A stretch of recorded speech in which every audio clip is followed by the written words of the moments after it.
Wake that ass up. Early in the morning. The Breakfast Club. Yep, it's the world's most dangerous morning show, The Breakfast Club. Charlamagne the God, Angela Yee, DJ Envy had to step out, but we got some special guests here. Latham Thomas and Lisa Price. Good day. It is Black Maternal Health Week. How are y'all? Great. Blessed. Happy to be here. Good to see y'all. Yeah, How's everybody's energy? We good. We vibing. Okay. We were just talking about some Brooklyn things because we all live in Brooklyn. Yeah. And Lisa actually lives right by me. So I was just talking about how Latham needs to move to Bed-Stuy. To get back in the clique. Yeah, because it's actually really fun. Like, everyone is there right now. See how much, like, the neighborhood. I walk outside and see people like, oh, my God, I didn't know you live right here. Mm-hmm. So it's an amazing place to be. I think it's inspirational. Every time I go outside and go for a walk, I'm like, wow, look at this. Yeah. I've been in Brooklyn my whole life. I've always loved it. But it is cool to have other people recognize how cool we are. Oh, so you've seen your property appreciate with much value. Oh, yeah. You've been living it? Oh, wow. Girl, you she stuck ain't it through. Yeah. Because I'm from Flatbush, but I live in Bed-Stuy now. So, and when I was younger, like, people from Flatbush, we didn't really go to, it was vice versa. Like, both of us didn't go to other neighborhoods like that. Mm-hmm. I didn't even know Bed-Stuy like I do now, but it's a blessing. It really is. It really is. Well, April 11th through the 17th is Black Maternal Health Week. Mm-hmm. What does that look like? Well, it's an amazing week of celebrating our triumphs as Black birthing people. It's a time for us to look at not just the statistics that we talk about, because I know every time we come up here, we're talking about, like how Black women are 3 to 4 times more likely to die during childbirth or due to childbirth-related causes in comparison to white women. And this is true. But this week is also about looking at the solutions that we have created. It's about looking at grassroots movements. It's looking at the strides that we've made also in this work. And so we're here to talk about that today, as well as celebrating birth through the lens of joy, because we also deserve that as Black people. Mm-hmm. I saw our mayor has actually implemented some new, policy regarding doulas in New York City. The citywide doula initiative is, I think it's going to be like how de Blasio had universal pre-K was like his hallmark, piece of work that he implemented. I believe that for Mayor Adams, it will be the citywide doula initiative. He's implementing a multi-million-dollar program to address access to doula support and midwifery. We're actually one of the 7 organizations chosen on Mama Glow Foundation to do that work with the city of New York. So we're really excited about that. But yeah, I mean, I think everybody's now, getting more, the awareness piece that we've been, focusing on for so long is really hitting for people. And so we're just really grateful. And this is the second year of the initiative, right? Yes. Of this partnership between both of you. So can you talk about how things have evolved from year 1 and what you learned from the first year that needs to happen in year 2? Well, for me, you were asking what does this week mean? And this is Latham's passion and her life's work. For me, it's always been a passion and like a pet project. Like, I'm the auntie to all of the young people who were having babies now, trying to do that, be that support for them. And this week gives me the opportunity to amplify that message in a broader way. And when we were here a year ago, we were talking about the issues, the problems, the statistics, raising the awareness. And now we get to talk about, like Latham was saying, the things that are being implemented, the progress that we're making. A really, really good friend of mine who has a corporate career completely separate from this work was so moved by what we were talking about last year. She is studying to become a doula, to kind of like do that on the side. Wow. And that is what's remarkable to me about all of this. It doesn't even have to be that main career. I mean, we all know Erykah Badu is a musician, but Erykah Badu is also a doula. Erykah Badula. Exactly. I wonder, and I don't know, is it something you can learn? Because I feel like it has to be something that's in you. Yes. Doula, it is a way of being for sure. But yeah, like anybody can be it. This is one of the oldest professions, right? It's like, midwifery and doula work, like this has been happening since the beginning of time, and we've been showing up in this way to support folks through birth. But yeah, there is a certain type of temperament. There is a certain type of, way of carrying yourself and way of supporting people that's necessary. that's non-judgmental and that is, and that's constant and consistent, right? Especially for folks who navigate spaces where, we have policy gaps, we have structural gaps that make it impossible for us to have adequate care. You really need people who you feel like you can depend on. And these folks feel like family members. Like I'm like Lisa said, I'm like the auntie to all of my doula babies. And I feel like in this work, you end up gaining family members as a result because it's such a very pivotal but also very sensitive time for people as they cross that threshold into parenthood. But yes, you can learn to become a doula. You can train. We have an amazing training program at Mama Glow called Mama Glow Doula Homeschool Professional Training Program. It's a global program. We train doulas all across the world and in 6 continents. We need somebody from Antarctica so we can say we have Antarctica represented. But we've trained people all the time, and the next training is in June. Angela, you got to do it. Listen, I was so busy this past opening the coffee shop and everything, but now, once I slow it down, because I am supposed to be taking the She's supposed courses. to be taking it. I am, and I get the emails, and I read them. I'm like, okay, I got to make sure I do these classes like I'm supposed to. But I do love the important work that you've been doing, just because now I feel like when you first came on here, I didn't know anything about being, getting a doula, what a doula was, what a doula did. And I feel like it's so much more in the conversation now. And the amount of doulas, how has that grown? There's a lot more awareness, a lot more people pursuing this path. And like Lisa said, too, it's not just people who are wanting to do the work as a career path, but people who are like, hey, I want this information for myself because I want to navigate hospital spaces or different systems with, the tools to be able to speak for myself and understand like what I'm actually advocating for.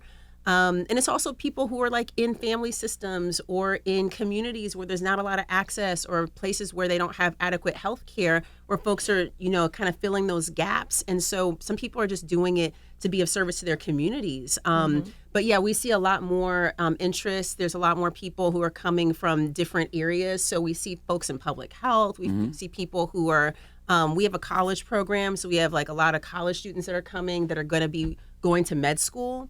And I think that's really important because these are going to be the people who are shifting the culture of our hospital systems. So we need these people, these young people, investing in them early so that we can start building the future that we desire.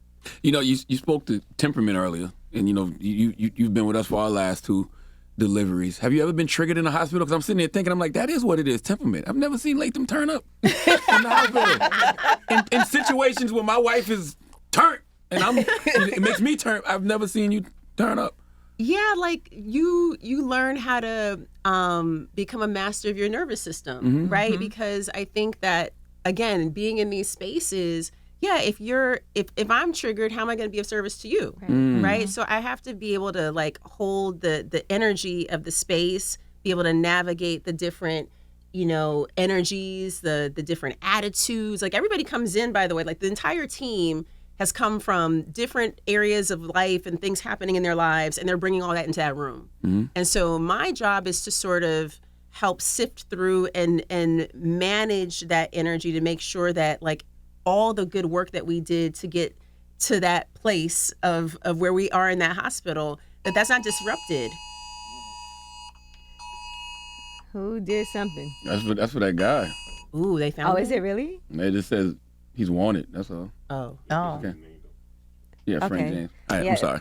So that is for, and because we live in Brooklyn, just so you guys know, that alert was for the shooter in Sunset Park in the subway station. Yeah, it says he's wanted now. At first he was a person of interest. Now they know it's him. Whoa, that was quick. Yeah. Ooh. Okay, sorry, that threw us off. Yeah, we were talking about the temperament. That shifted the energy, right? Right. Speaking of shifting energy, but yeah, like it is really, it's holding a container of safety for that family, and so it's really not about how I feel or what's going on for me. It's about maintaining that, and then when I leave, I do practices to kind of decompress and bring myself back into the world afterwards. Yeah. I want to go back to the mayor's initiative, because it's to reduce maternal and infant health disparities. What does that look like exactly? Will I be able to get a doula if I want one? Yeah. Okay. Yeah. So what they're going to be doing over the next couple of months is anybody there's 33 neighborhoods that have been identified as neighborhoods that have need. And there's a couple different markers that they use to determine which neighborhoods those are. And then people from those neighborhoods can have access to a doula. Yeah. And then there's, for free.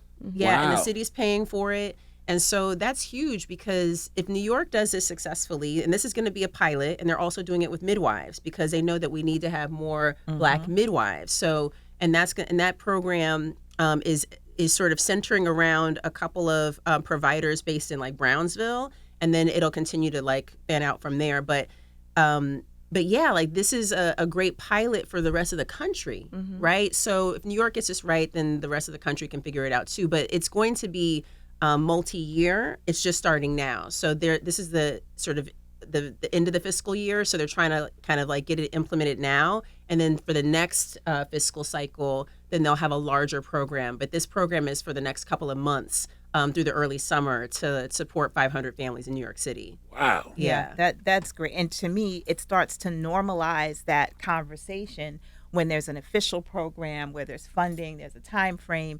So even people who are working in the hospitals get accustomed to the presence of a doula, the conversation with a doula, the role of a doula. And then it's not so foreign, when it happens in circumstances outside of this. Exactly. At what point does a woman contact the doula when she's pregnant? Like when does that whole process start? Well, it can be at different points. So you'll have some people who are like, oh my God, I gotta I peed on the stick and like it's positive. Latham, I need you. Like I need you, right? There's that, right?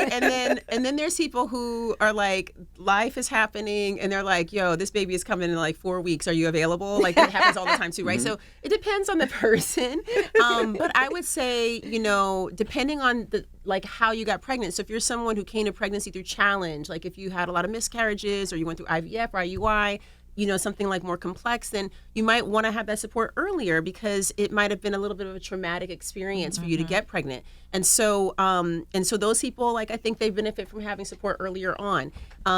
Most people come around 20 weeks or so, which is like halfway through, and start to engage a doula.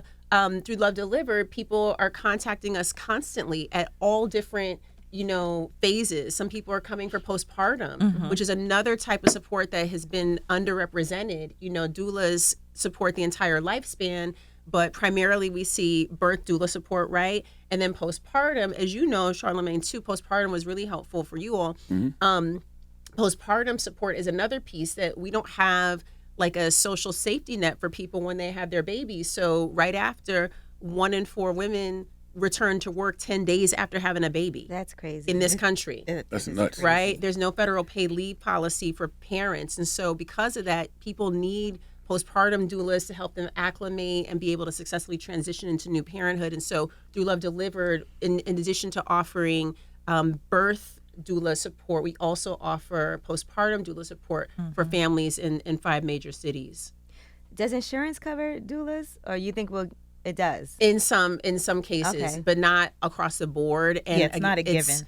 It's so challenging too because the doula benefit is something that they need to figure out. But that's why us doing this, it's making insurance providers catch up, right? So because it can't be just companies saying, hey, we want to create an initiative when insurance providers literally should be covering this. How many weeks was my wife for the third one when you came in to help her have the VPAC, right? I'm saying it right? Yeah, the VBAC. Yes, after the C-section. How many weeks was she then? She was late, right? Oof. I don't remember I don't remember. I think 5 or 6 months maybe. I don't know. Yeah, maybe probably 5. Probably 5 months. But I just think that's always an important story to tell only because women don't like to get cut open, and I think that is something that increases Black maternal death rate as well, right? Yeah. For sure. And then once they cut you, then they say that it always has to be that way when it doesn't. Right. And it can be a challenging conversation to have, especially when you're at your most vulnerable moment. When I had my second, I wanted to deliver naturally, I wanted to the first time. And I found myself having to make the choice for myself. And I just decided I don't want to go through what I went through before. I know what that was like, because with the first one, I was in labor for 3 days and not comfortable because I was in a hospital setting. And I made the choice to just go ahead and let them do the C-section because I didn't want to live what I knew. But if I had another story, if I had an alternative, I might have made a different choice. I don't regret the choice because it was what I had at the moment. Yeah. But I want other people to have better options and to have better choices and not feel it's A or B. And that what you just said hit it on the head, because it's like a doctor will tell you have to have another C-section. Latham comes in and says, no, you don't. It's just that simple. Like, really? Yep. So there's other options, and then we figured out other options and it worked. Right. And women should also never feel like they failed somehow depending on the choices that they make too. Yeah. Like sometimes women have difficulty breastfeeding and then they feel like society tells you this is what you're supposed to do, and then if you can't do it, the way that other people have, then somehow you failed, and I think that's important for people to understand too. Like everybody has different challenges and experiences and they have to do what's right for them. Yeah. One of the things that I've noticed recently, and this is just my own little theory, as Black people, there are certain health issues that just are a part of who we are. But those health issues sometimes come from a part of who we are, from who we've come, the things we don't have that we should have, etc. So if you have high blood pressure, if you have issues with sugar, if your weight doesn't fit within the chart, when you go to the doctor, there's this feeling of, I need to pass this test. Right? Like we should be going to the doctor for healing, for advice, but we go in with this thought of, I hope my numbers are good. I hope I get a good report. Like you're wanting to please someone. And that to me is something that we have to change. And in having to be an advocate for my brother who had a traumatic brain injury years ago, I've learned the language that I have to use when I go to the doctor to actually get the help I need. Instead of walking in like, oh, I hope my numbers are good. I've been watching what I eat. I hope my blood pressure is good. No, I'm walking in like, you know what? This doesn't feel right. Something's off here. What's the problem? And I think that we go into these birth situations as if this is supposed to be the plan. I deliver on this day, I recover on this day, I fit my jeans on this day, the baby nurses on this day. Right. And if we don't check all those boxes, we failed. I'm not a good mom. I did something. No, it's life. Right. There's no schedule. There's no boxes. And we have to stop doing that to ourselves. I totally agree with that. Yeah. Tell them the importance of doulas, like just during the childbirth process. I mean, having extra support in that moment where you're navigating a period, for many people, it's the first time, right? And so a lot of people, it's like having a coach to get through something that you've never done before. And if you think about it, I think about it in the spirit of Harriet Tubman. When we think about the folks who give us fortitude, I think back to Harriet, who was an abolitionist, who was an herbalist, who was an astronomer, who navigated through night and carried people to safe passage in darkness. And so she had to navigate terrain that was really choppy, the waters, snakes, people, by the way, right? And the challenges of taking somebody into your care and for them to trust you, to trust that you know the way, right? To be able to surrender and trust that you know the way, and you hold their hand as they cross that river into safe passage. That is what we do, right? We are holding your hand as you cross this river and okay, watch your step here. Okay, the water is choppy here. Okay, right? This is the work, right? And it's spiritually driven. It is so physical. It is so emotional. It is so about ensuring that people have that sense of safety. And so much of what we talk about in terms of Black maternal health is about safety, but it's also the experience. It's also, a crossing of a threshold. It's a divine moment, right? Somebody is about to be born. And so part of what we're doing is keeping that experience sacred, right?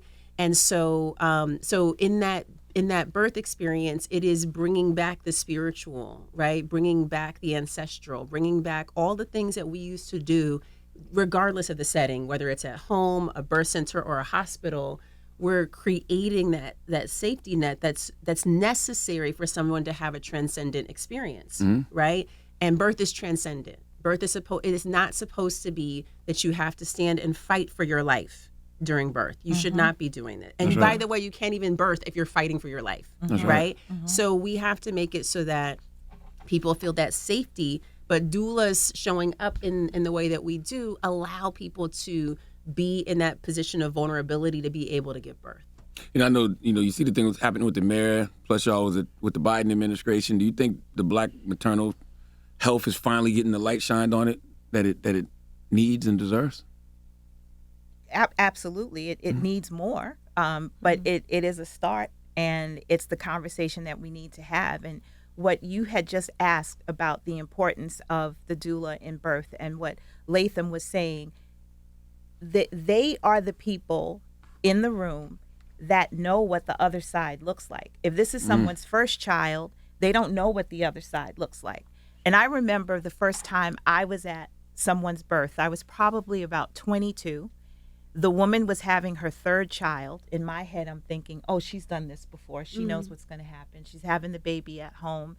And I watched her become someone that I never saw before. And I knew her.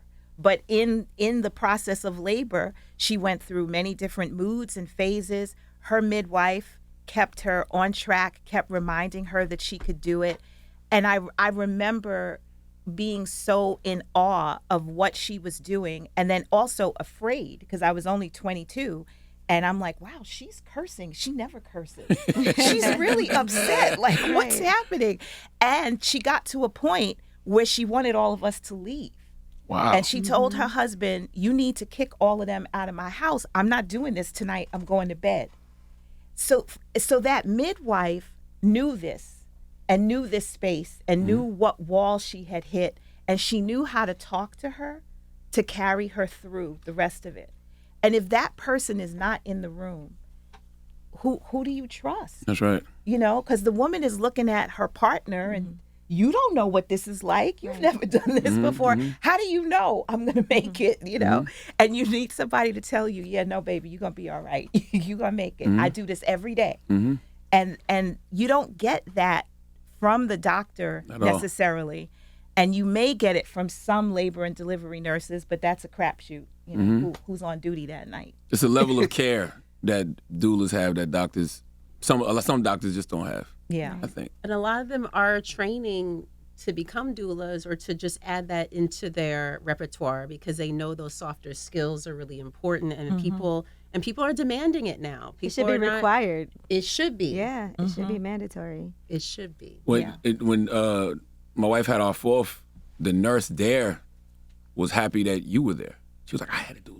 She whispered that to me. She said, I had a doula for her delivery. So I was like, Yeah. Okay. It does help them, because they have a lot of work to do. They have other patients. They have paperwork. They have process. They have insurance companies, blah, blah, blah, blah, blah. So when they know that someone is there to give that support, then maybe they can give support to someone who doesn't have a doula with them.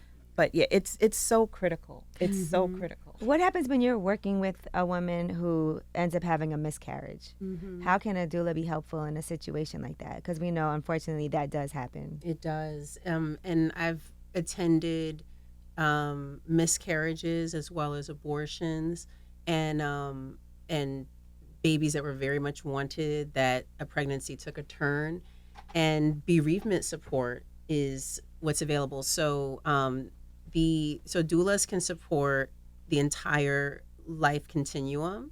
Primarily, we know birth doulas, right, and postpartum doulas. There's bereavement doulas. There's death doulas. There's fertility doulas.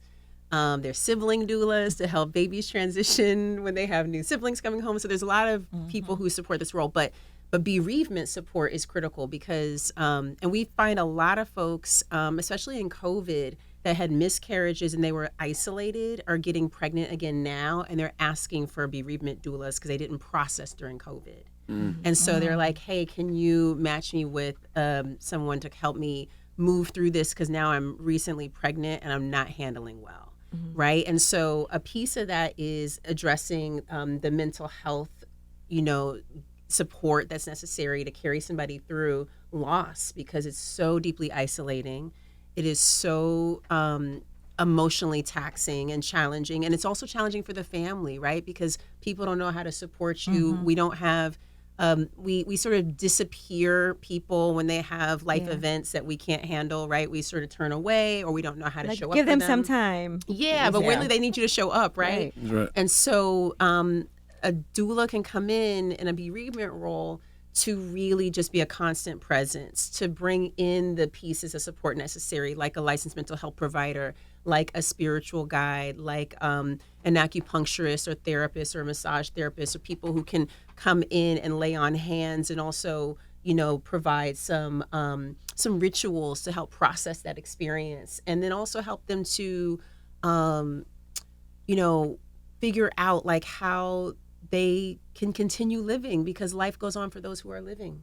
And so you have to figure out how to come on the other side of it when it's appropriate. So it's like processing that experience for them and helping them to contain it, and also like create a memory around it, right? Because when you lose a baby, it's like everyone that I've talked to, and I had a miscarriage too, and I processed it in a way that I recall it so deeply.